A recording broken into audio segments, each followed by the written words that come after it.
After the coup ended in 1982, Kenya didn't erupt, it went quiet.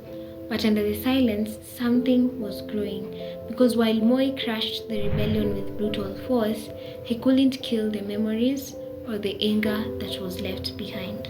Throughout the 1980s, Moi ruled with fear. Political detention without trial became common. Activists vanished, and Nyayo House torture chambers echoed with screams. Opposition was illegal. KANU was the only political party. However, underground networks began forming. Writers, students, activists, and even priests. People like Wangari Maathai, Koigi wa Mwere, Reverend Timothy Njoya, and even Raila Odinga began forming alliances across tribes, ideologies, and even class. The breaking point came in July 1990 when two former MPs, Charles Rubia and Kenneth Matiba, called for a peaceful public rally to demand for multi-party democracy. This was radical. They were challenging the one-party rule openly.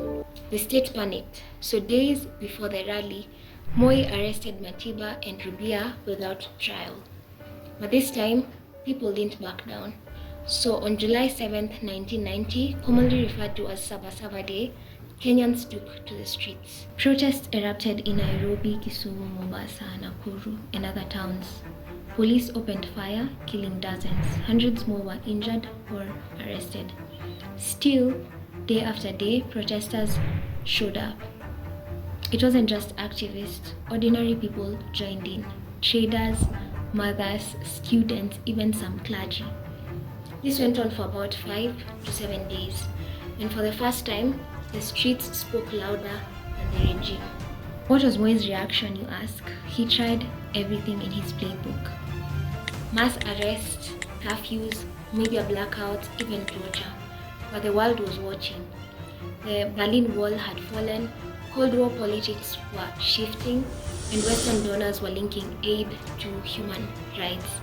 But we'll talk about this later, how the aid was more in favor of Western companies rather than local development. Moi was cornered and he knew it. The youth who had watched their parents fear Moi were now the ones holding placards, leading student movements, running underground newsletters, and risking it all for democracy. The trauma of the coup, the betrayal after independence, and the whispers at home about this betrayal exploded into resistance.